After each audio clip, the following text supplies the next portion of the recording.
Hello, it's Kate from Stamp Share Dotting, and for my quick 5-minute Friday project today, I'm going to show you how to make a super quick gift bag using a piece of paper. Now, I'm using this beautiful Daisy Delight paper from Stampin' Up. That is absolutely gorgeous. There's loads of papers in this range and it's really beautiful. You can use any paper that you like to make this gift bag, and there's no scoring involved. It's a really quick, easy one to make. So anyway, I'll crack on. I hope you like it. So I've got the paper, and what I'm going to do first of all is I'm just going to fold it in half. Now I'm not going to score it all of the way. At the very bottom, I'm just going to crease it slightly so I can see where the middle is, like that. I'm not sure what you can see, but I have made a little mark there. Here. And into that, I'm going to fold one side over to meet into the middle. Just make sure I've got it right. Now the key to this bag is getting really crisp lines. So I've got my bone folder and I'm just going to go across it really well to give a good crisp line. Okay, and then I'm going to go back the other way and do the same, but I'm actually going to slightly overlap it just by a little bit because I'm going to glue that there. You don't have to be too accurate at all. Just enough to give a bit of space to put your glue and to make it stick.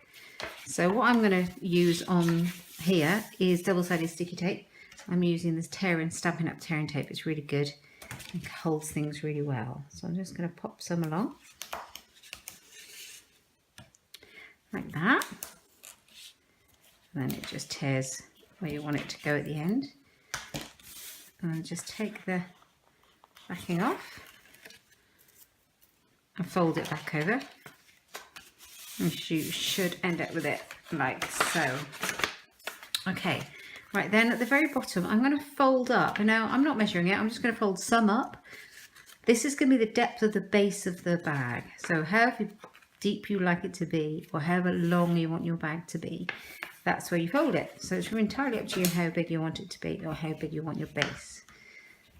And give it a good score at the bottom to make sure your lines are really good and crisp. Okay, now this is the fun part. You kind of push it together here and fold it into the middle. Now these patterned papers are actually cardstock weight, so it takes a little bit of coaxing. If you use really thin paper, it'll go quicker, but this is beautiful, robust paper, so I'm just going to be a bit gentle with it and coax it to go where I would like it to go.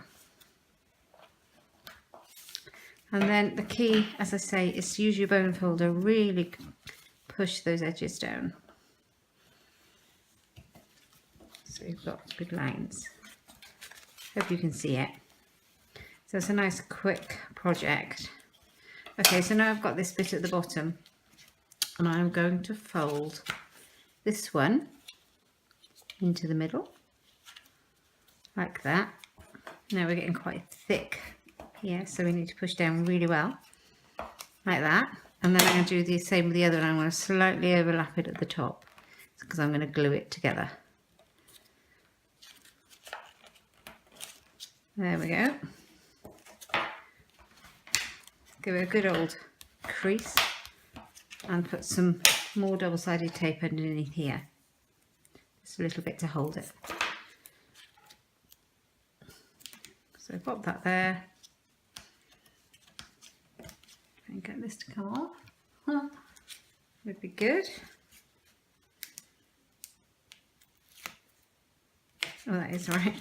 Okay, and stick it down so it holds. You want your base to hold really well. Okay. At this point, what I'm going to do is I'm going to fold the sides in as well. So I'm going to fold the sides into the middle, and you'll know how far in because you want it to come up to about there and meet. So just come over to the side there like that. Carry on coaxing the paper into where you'd like it to be and crisply fold it with a bone folder like this. There's lots of YouTube videos showing how to do this, so have a look around, but I found this was the best way of doing it.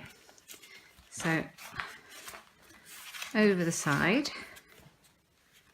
like so. So you've done both sides into the middle, and these are going to be the sides of your bag. they are going to fold back the other way eventually. Okay, that's cool. Now at this point, this is where I'm going to put my holes in for my handle. So I've got my hole punch here, my little hole punch, and I'm just going to go through both the layers. Oops.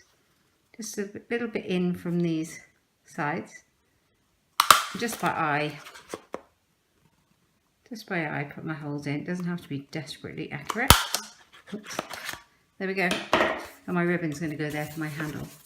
So now I'm going to open up the bag, and you can have a general idea of what it's going to look like.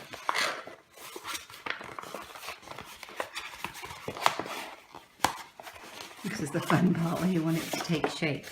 So I'm going to actually coax these lines, these sides inwards, like this, all the way down, like that. And there, also the other side. And then this will start to take shape, I promise.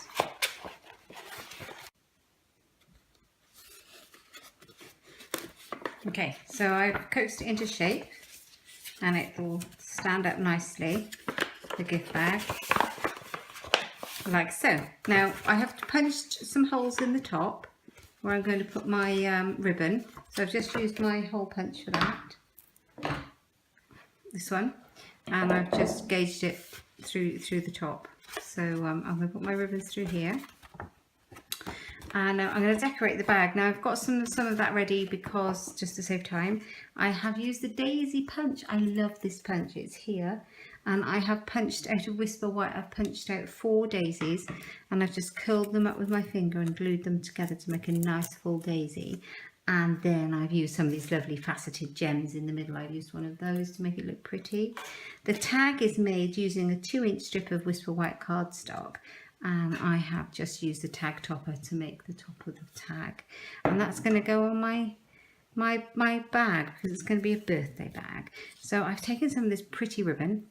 This is the Daffodil Delight, it all kind of matches ribbon, and it has stitching on it and it's crosses on one side and dashes on the other, and it's lovely. So I'm just going to thread it through to finish my bag off. I've popped a knot in that end. I'm going to put my tag on. I just basically roughly measured how long I wanted my handle to be and did 2 pieces the same length of ribbon. And I've tried a few different ways of tying the handle on. I think putting just one little knot on the inside is the best. It doesn't stick out quite so much as putting a big looped one in. Just want a little knot in the end, like that. Pull it through and so it doesn't really show too much. And then your tag will sit up here. And then you just want your other handle to go in. And Bob's your uncle. I love it. Love this bag, and I've made lots of them now. You can fold them flat and store them, so you can make a few in advance, and you've always got one in the cupboard ready. They'd be great if you made smaller ones for party bags and things like that, wouldn't they? Right. So, yes, here we go. Pop it through. And we'll be done. So I hope this has been helpful. I'll put the instructions on my blog at inkstampshare.ink, so you can hop over there and have a look and see if there's any other inspirations that you like. And if there's any other products that you'd like and you'd like to buy, you can find those on my Stampin' Up shop, which is katebolt.stampinup.net. Hope you like it and I hope it's useful. Great little bag, useful for any occasion. Thanks for stopping by.